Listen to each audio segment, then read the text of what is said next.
जय हिंद। Welcome to Defence Positive and बुद्धि बली चित्तौड़, दोनों ही मेरे ही हैं। The continuing stalemate in Myanmar. ठीक है, स्टेलमेट का मतलब होता है डेडलॉक।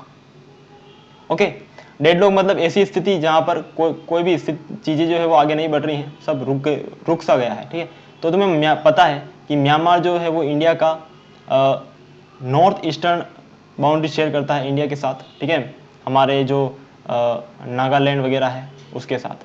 ठीक है, तो अभी देखो कि म्यांमार में क्या हो रखा है, मिलिट्री कूप है ना, COUP, कूप।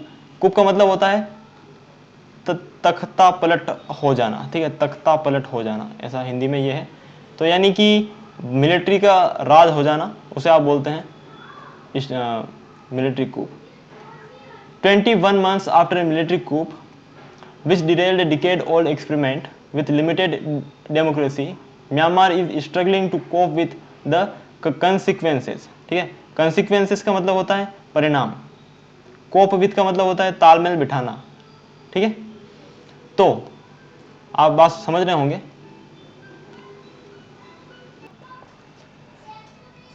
21 महीने हो गए हैं मिलिट्री कूप हुए, है ना। और अभी क्या हो रहा है कि म्यांमार स्ट्रगल कर रहा है, जो भी वहां के इस मिलिट्री कूप के जो परिणाम हुए हैं। ठीक है, कोप विद का मतलब होता है तालमेल बिठाने की कोशिश करना। ठीक है, अभी CDS UPSC CDS दो चीज़ें पूछता है, और आपके सेंटेंस स्पॉटिंग द एरर्स के अंदर वहां पर लिखा होता है कोप अप विथ और कोप विथ, है ना। तो सेंटेंस के अंदर ये शब्द डाल देगा। ठीक है, और आपको पूछेगा कि एरर किस पार्ट में है, तो एरर इस पार्ट में होगी, क्योंकि कोप अप विथ कभी भी यूज नहीं होता है, ये गलत यूज है, हमेशा कोप विथ ही यूज होता है।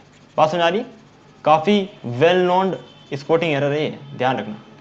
ठीक है, people are suffering, authorities and opposition forces are locked in a cycle of violent clashes. अब यहाँ पर ऑथोरिटीज तो चलो पता है कि जो वहाँ की गवर्नमेंट के जो शासन है ना, वहाँ की जो बेसिकली ऑथोरिटीज है, जैसे कि आपका यहाँ पर होता है ना इंडिया में, है ना, म्यूनसिपैलिटीज वगैरह वगैरह।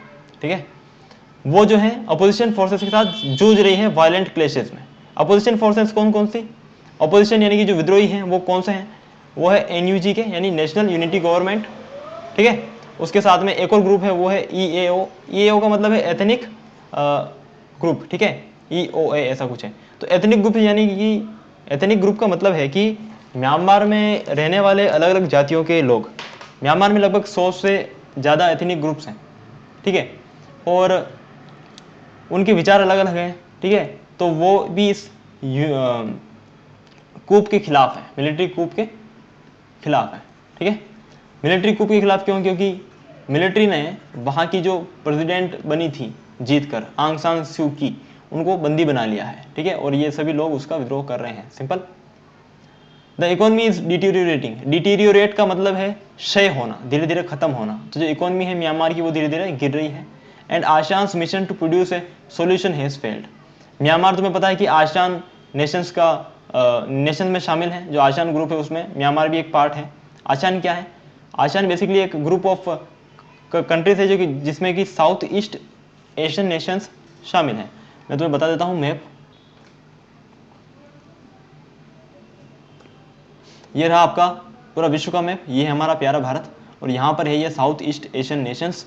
ठीक है, जिसमें आता है आपका यहाँ पर Myanmar, Thailand, Laos, Cambodia, Malaysia, Indonesia, इसका पार्ट आगे दिया है। यह है आसियान मेंबर नेशंस। ठीक है, तो आसियान नेशंस ने भी प्रयास किया था, लेकिन उनका प्रयास भी फेल हो गया है शांति लाने का म्यांमार में। अब इंटरनल सीन क्या है वो देखते हैं कि आंतरिक तौर पर म्यांमार में कौन कौन से जो विद्रोही हैं वो किस ग्रुप से हैं, है ना, और वहाँ पर क्या स्थितियाँ हैं। देखो, when the Tatmadaw military, Tatmadaw basically Myanmar की मिलिट्री का नाम है। ठीक है, when the Tatmadaw unhappy with the victory of Aung San Suu Kyi national league for democracy in the November 2020 elections chose to violate the constitution. It acted in the belief that the people would accept its dictate, as they had done in previous decades. Okay? तो military ने ये सोचकर कि लोग इसका साथ देंगे military का, जैसा कि लोगों ने पिछले कुछ सालों में किया है, क्योंकि म्यांमार की स्थितियां हमेशा ही ऐसी ही रही है, आधी बार मतलब मिलिट्री के हाथ में, आधी बार राजनीतिक ग्रुप्स के हाथ में, ठीक है। तो हमेशा से यहाँ पर ऐसा होता रहा है। तो मिलिट्री ने ये सोचते हुए यहाँ पर कूप किया है, ठीक है, यानी कि आंग सांग स्यू की को क्या किया है, बंदी बना लिया है ना, और साथ में संविधान का उल्लंघन भी किया है। मिलिट्री ने यह सोचा कि यहाँ पर लोग हमारा इस बार भी साथ देंगे, ठीक है, जैसा कि उन्होंने पिछले दशकों में किया है, लेकिन ऐसा नहीं है। Clearly it under estimated public anger, साफ तौर पर मिलिट्री ने, है ना, इट किसके लिए आया है, मिलिट्री के लिए। क्लियरली जो मिलिट्री है उन्होंने क्या किया है, अंडर एस्टिमेट किया है लोगों के गुस्से को, है ना। क्या किया है, अंडर एस्टिमेट का मतलब है कि कम आंकना, समझ रहे हो ना, तो नजरअंदाज करना, ठीक है, ये किया है। Their commitment to freedom and democracy, जो लोगों का गुस्सा है और उनका जो डेमोक्रेसी के प्रति जो प्रतिबद्धता है उसको क्या किया है, अंडर एस्टिमेट किया है आर्मी ने। अब आर्मी उसका विद्रोह भुगत रही है। Okay, even after killing over 2300 people and imprisoning thousands including Mrs Suu Kyi, the military still faces the rebellion. 2300 लोगों को मारने के बावजूद एंड हजारों लोगों को इम्प्रिजन करने के बावजूद, इम्प्रिजन का मतलब होता है कि जेल में डालना, है ना, जिनमें कि मिस सू की भी शामिल है, जो मिलिट्री अभी भी रिबेलियन का सामना कर रही है। मतलब इतना हो जाने के बावजूद भी लोग नहीं मान रहे हैं, लोग अभी भी रिबेलियन पर अड़े हुए हैं। रिबेलियन मतलब होता है विद्रोह। Its plan to hold an election next year stands jeopardized, ठीक है, जो मिलिट्री का प्लान था कि अगले साल में जो इलेक्शन होंगे वो भी क्या हो गया है, जियोपर्डाइज्ड हो गया है। यानी कि जियोपर्डाइज्ड मतलब होता है मीनेस, ठीक है, यानी खतरे में होना। ओके, इन डेंजर, बात समझ आया, simple.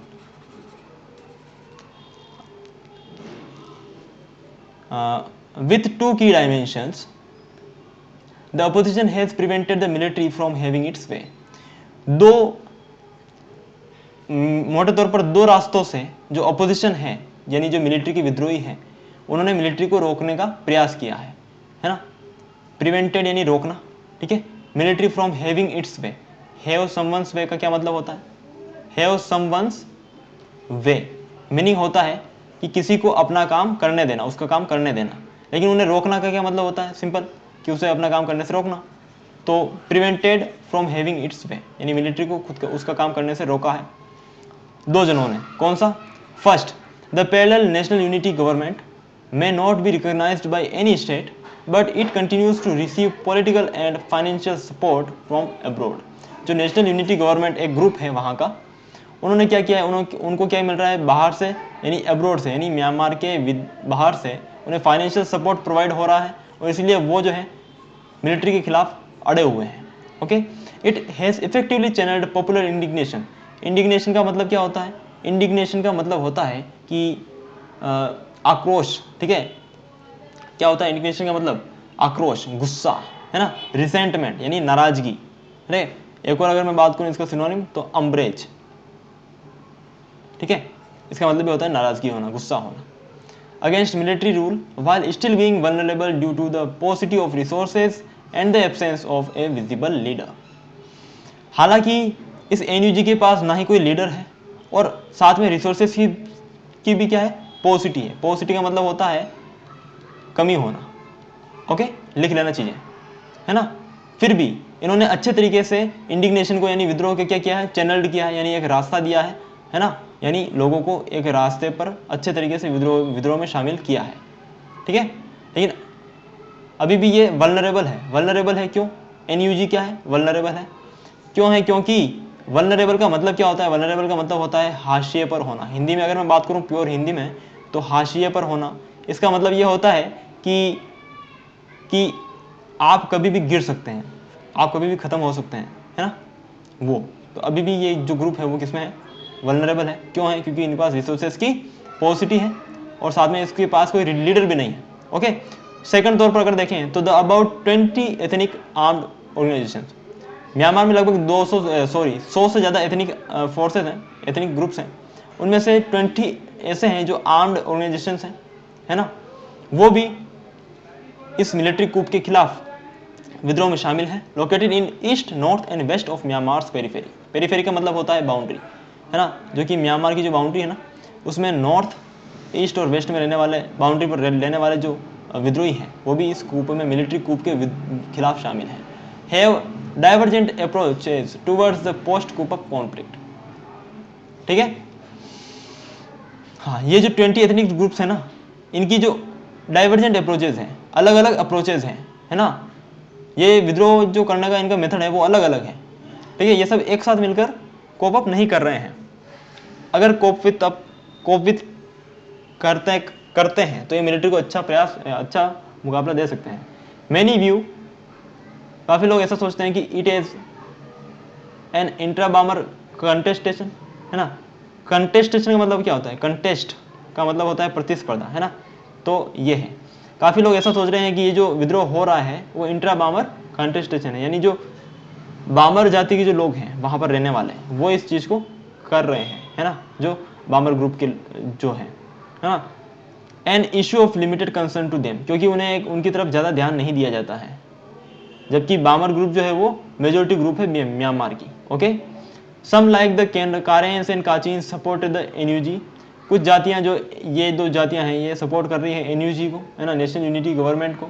While others, especially most those controlled और supported by China, while others जो ग्रुप हैं, है ना, जो कि मोटे तौर पर चाइना के द्वारा इन्फ्लुएंस्ड है ना, वो क्या है, अभी अलूफ है। अलूफ का मतलब है कि कोई वो मतलब कुछ भी नहीं कर रहे हैं, ठीक है, डिस्टेंट है, इन सबसे दूर है।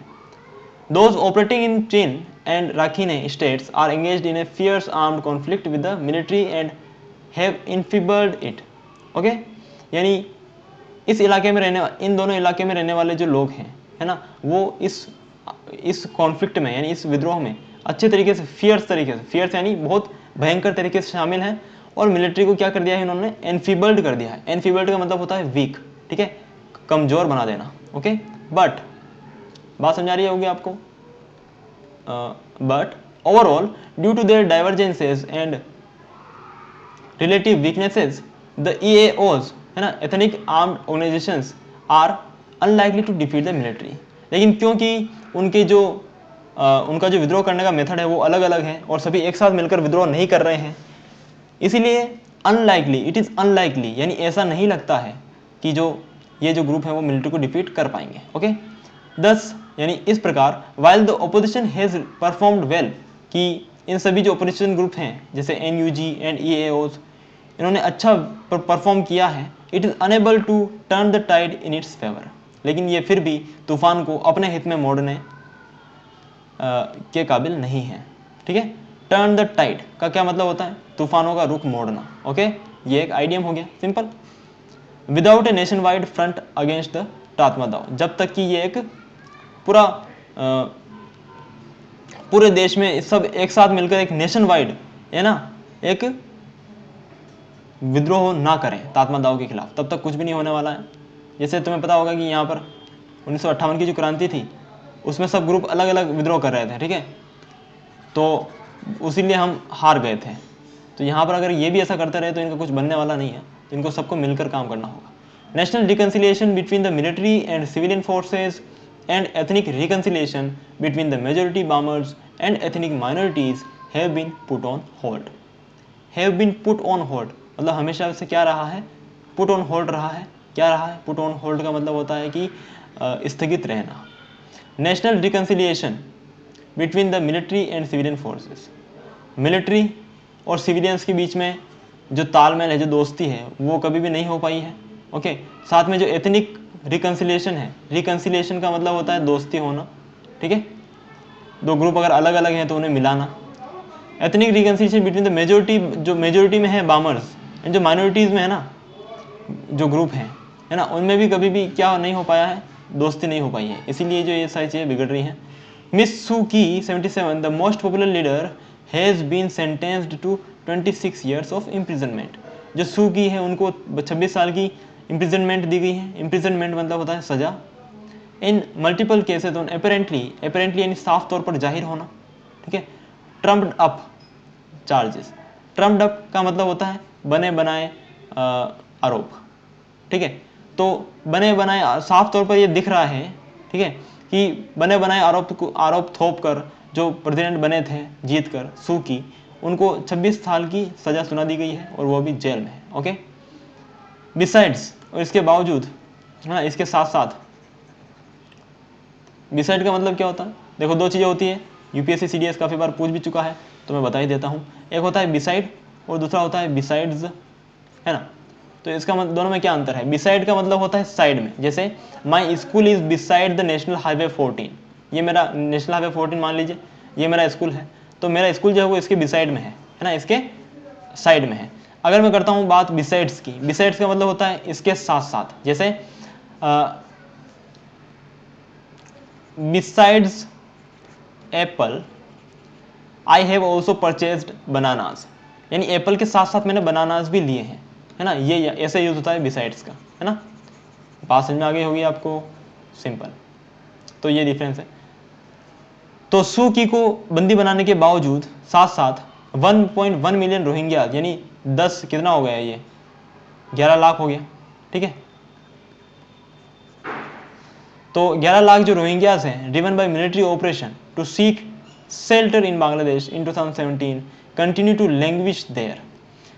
इस सब के साथ साथ मिलिट्री ऑपरेशन से, ऑपरेशन का मतलब होता है दबाव डालना, ठीक है। मिलिट्री ने जो प्रताड़ित किया रोहिंग्यास को, रोहिंग्या मुसलमान को, तो वो उन्होंने क्या कर रखा है, बांग्लादेश में शरण ले रखी है 2017 से, है ना। और वो अभी भी क्या कर रहे हैं, लैंग्विश कर रहे हैं। लैंग्विश का मतलब होता है कि बुरी स्थिति में जीना, ठीक है। तो ये चीज़ है। अब उनके लिए बांग्लादेश क्या कर रहा है वो देखते हैं। Dhaka's efforts to arrange their safe return have failed. Dhaka ने कुछ प्रयास किए थे उन्हें वापस पहुंचाने का, रोहिंग्या मुसलमानों को म्यांमार में, लेकिन ऐसा नहीं हो पाया, फेल हो गए वो। Armed clashes between the military and the ethnic opponents in the border region are having spill over effect in Bangladesh. Bangladesh की जो बाउंड्री है, ठीक है, जो म्यांमार के साथ शेयर होती है, वहाँ पर क्या होना है, म्यांमार के जो रोहिंग्यास है वो यहाँ पर आ गए हैं मुसलमान, ठीक है। तो यहाँ पर रोहिंग्या मुसलमानों और जो बांग्लादेश की आर्मी है उनके बीच में क्या होती है, मुठभेड़ होती रहती है। तो यहाँ पर बांग्लादेश की जो स्थिति है वो भी बिगड़ने का खतरा है, समझ रहे हो ना। तो इसीलिए बांग्लादेश उनको वापस से भगाना चाहता है, मतलब भेजना चाहता है अपने देश में, म्यांमार में। लेकिन वो ऐसा कैसे करें, वो जाने को राजी नहीं है, क्योंकि वहाँ पर मिलिट्री कूप हो रखा है, मिलिट्री उनको फिर से भगा देगी, सिंपल। तो ढाकाज एफर्ट टू अरेंज, पता नहीं क्या लाइफ होती होगी उन लोगों की भी। Dhaka's efforts to arrange their, I want to live that life यार। Dhaka's effort to arrange their safe return have failed.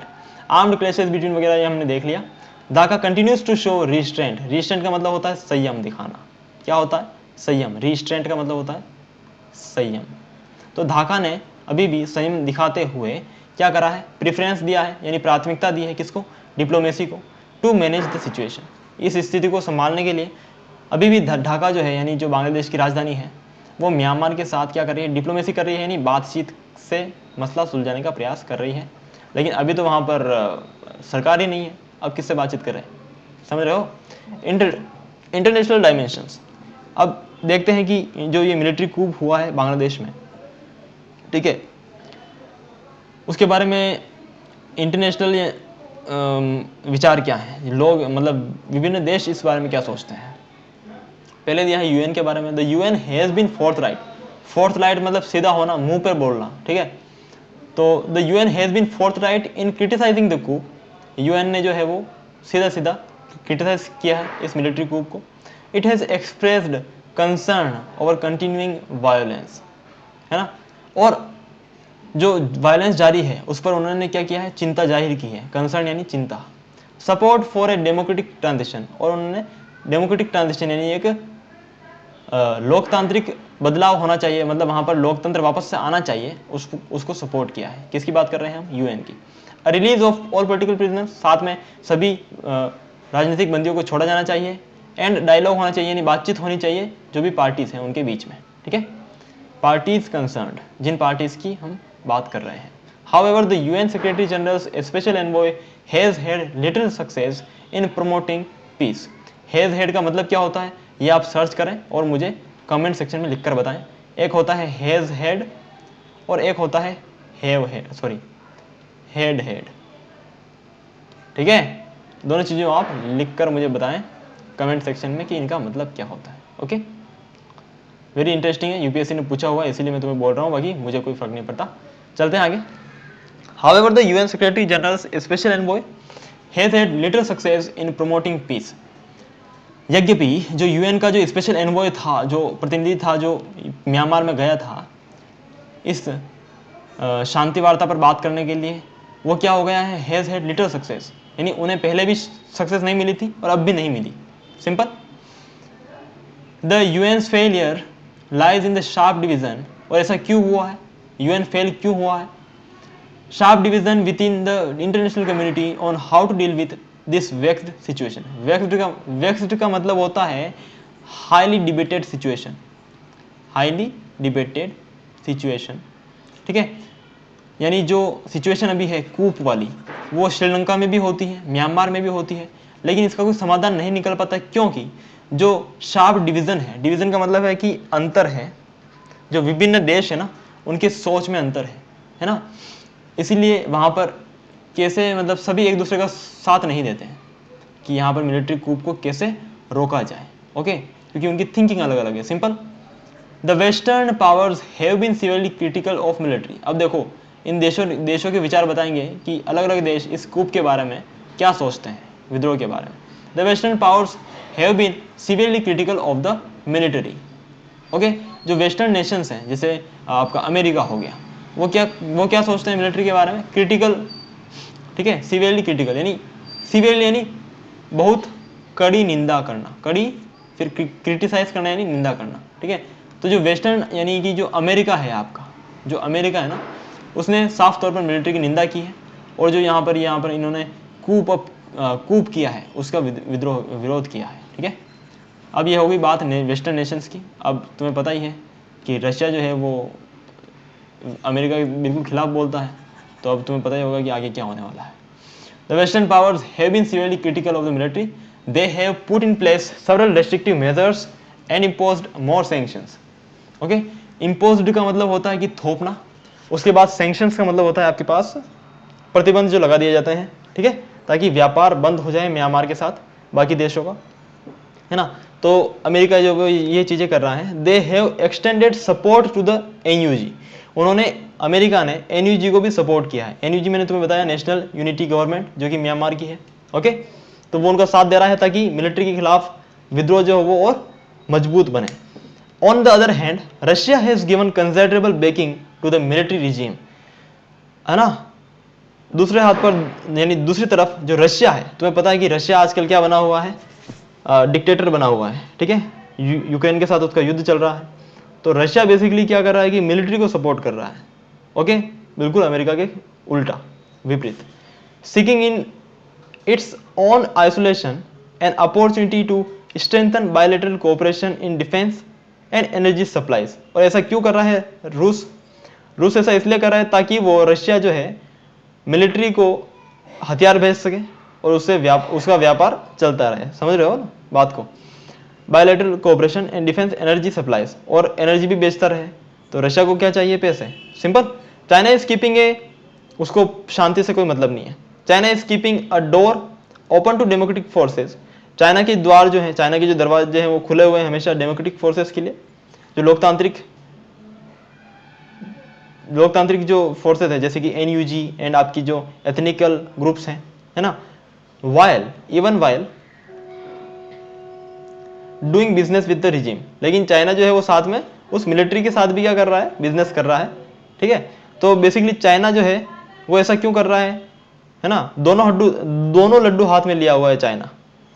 Okay, वो ऐसा कर रहा है ताकि जो चाइना म्यांमार इकोनॉमिक कॉरिडोर जो है, यानी चाइना और म्यांमार के बीच में जो इकोनॉमिक जो व्यापार होता है, उसका जो एक स्पेशल रास्ता बना हुआ है जिसे आप बोलते हैं इकोनॉमिक कॉरिडोर, है ना, उसकी प्रोग्रेस होती रहे।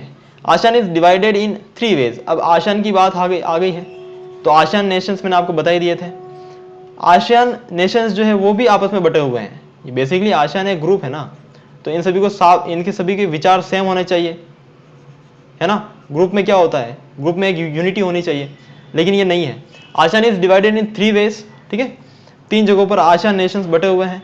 इंडोनेशिया, मलेशिया और सिंगापुर को सोचना है कि प्रो डेमोक्रेसी है ये, यानी वहाँ पर जो म्यांमार में जो है वो वोटिंग होनी चाहिए।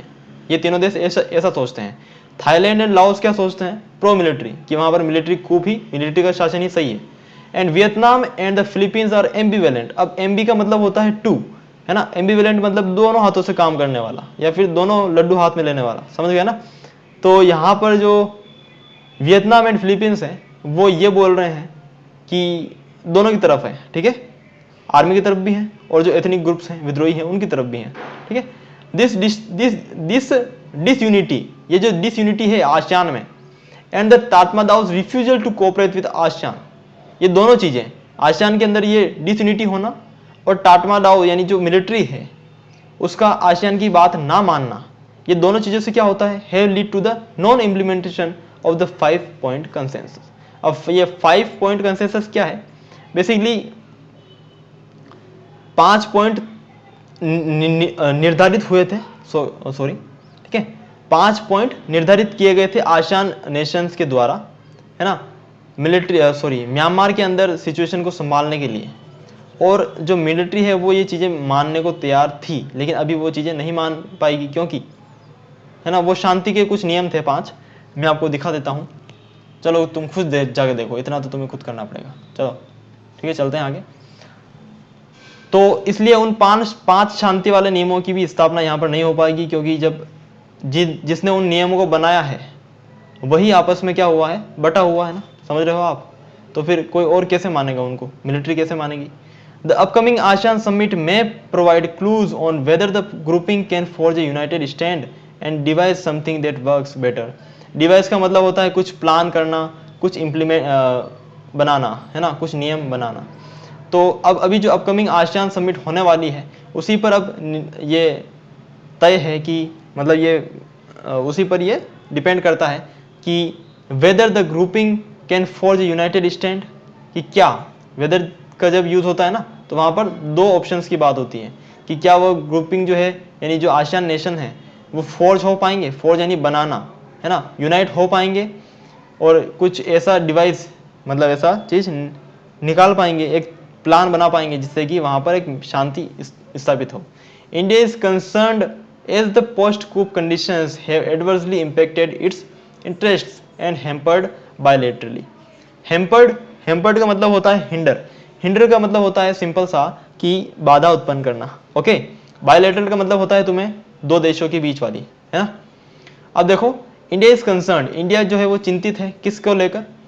क्योंकि जो पोस्ट कूप कंडीशंस जो हो गई हैं, यानी मिलिट्री कूप के बाद जो स्थिति हो गई है म्यांमार की, उससे इंडिया को भी काफ़ी लॉस हो रहा है, क्योंकि इंडिया भी म्यांमार के साथ काफ़ी व्यापार करता है, ठीक है। मेगा प्रोजेक्ट्स स्टैंड डिलेड, जो बड़े बड़े प्रोजेक्ट्स हैं वो अभी भी डिलेड हैं, डिलेड यानी स्थगित हुए हैं।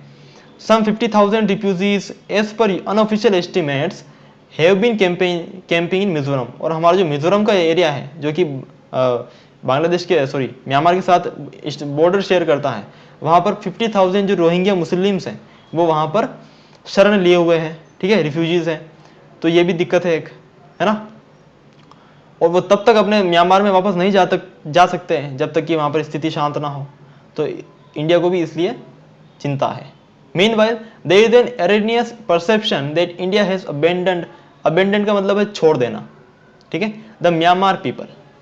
तो यहाँ पर एक परसेप्शन है, परसेप्शन यानी एक गलत थिंकिंग है माइंड में, ठीक है, पूर्वानुमान है, ठीक है, कि इंडिया ने जो है वो म्यांमार के लोगों को साथ छोड़ दिया है और वो उनके हितों में कुछ भी नहीं कर रहा है। लेकिन the reality is that India proactively advocates an early restoration of democracy. लेकिन बात सच्चाई ये है कि जो इंडिया है वो प्रोएक्टिवली यानी काफ़ी खुले तौर पर ये कहता है कि एडवोकेट करता है, यानी समर्थन करता है किसका? रिस्टोरेशन ऑफ डेमोक्रेसी, ठीक है, कि वहाँ पर लोकतांत्रिक शासन फिर से कायम होना चाहिए म्यांमार में। द रिलीज ऑफ प्रिजनर्स, है ना, लोगों को छोड़ना चाहिए। एंड इंटरनल डायलॉग, और आपस में बातचीत होनी चाहिए, ठीक है, सेम चीज़ जो यूएन ने बोली थी। कैन इंडिया डू मोर, क्या इससे ज़्यादा कुछ इंडिया कर सकता है क्या? It can explore the possibility of a combined mediatory role with ASEAN and like minded neighbours. हाँ, क्या कर सकता है इंडिया? इंडिया कर सकता है, इंडिया के पास ये पूरी संभावना है कि इंडिया आसियान नेशंस के साथ और लाइक माइंडेड पीपल जो कि ऐसा सोचते हैं कि डेमोक्रेसी होनी चाहिए वहाँ पर, जैसे कि आपका चाइना है, है ना, वो भी ऐसे ही सोचता है। तो उनके साथ मिलकर उनको कुछ मतलब बीच में क्या करना चाहिए, बिचौलिया बनना चाहिए, ठीक है। और जो लोग हैं और जो मिलिट्री हैं उनके बीच में एक संबंध वापस सही से स्थापित करना चाहिए। Will China have a role in such a group, क्या जो इंडिया और आसियान नेशंस का जो ग्रुप होगा, मतलब जिसकी संभावना हो सकती है म्यांमार में स्थिति शांत करने के लिए, वहाँ चाइना भी एक पार्ट होना चाहिए। चाइना हो सकता है लेकिन पार्ट, लेकिन India China relations प्रीक्लूड that possibility. प्रीक्लूड करना, प्रीक्लूड का मतलब क्या होता है, एक सेकेंड, प्रीक्लूड का मतलब होता है प्रिवेंट करना, ठीक है। यानी इंडिया चाइना के जो बीच में संबंध है ना, वो इस चीज़ को रोक देते हैं, इस संभावना को ख़त्म कर देते हैं कि चाइना, इंडिया और आसियान देश तीनों मिलकर म्यांमार की स्थिति को संभाल लेंगे, ठीक है। तो चाइना और इंडिया एक साथ तो हो नहीं सकते। Through greater unity external players can help Myanmar in creating a suitable environment for dialogue on a political settlement, ठीक है। अब ये हम कल पढ़ेंगे, सॉरी कल नहीं, अभी तक यही पढ़ेंगे। और कितना बचा है, थोड़ा सा ही बचा है, ये आप रीड कर लेना यहाँ से, ठीक है। बात समझ आ रही है, क्योंकि टाइम ज़्यादा हो गया है और वक्त की कीमत होती है, और ज़्यादा अगर मैं पढ़ाऊँगा तो आपको भी बोर लगने लगेगा। बाय, जय हिंद, टेक केयर। और अभी थोड़ी देर में इंग्लिश एरर स्पॉटिंग के रूल भी मैं अपलोड करने वाला हूँ, ठीक है। 30 मोस्ट इंपॉर्टेंट रूल होंगे जो यूपीएससी सीडीएस और पूछता है, खास तौर पर तो सीडीएस और एनडीए में पूछते हैं। एसएससी सीजीएल वगैरह की जो इंग्लिश है वो काफ़ी इतनी हाई लेवल पर नहीं होती है, लेकिन वो रूल्स वहाँ पर भी इम्प्लीमेंट होते हैं। ओके, बाय, जय हिंद, उनको ध्यान से देखना।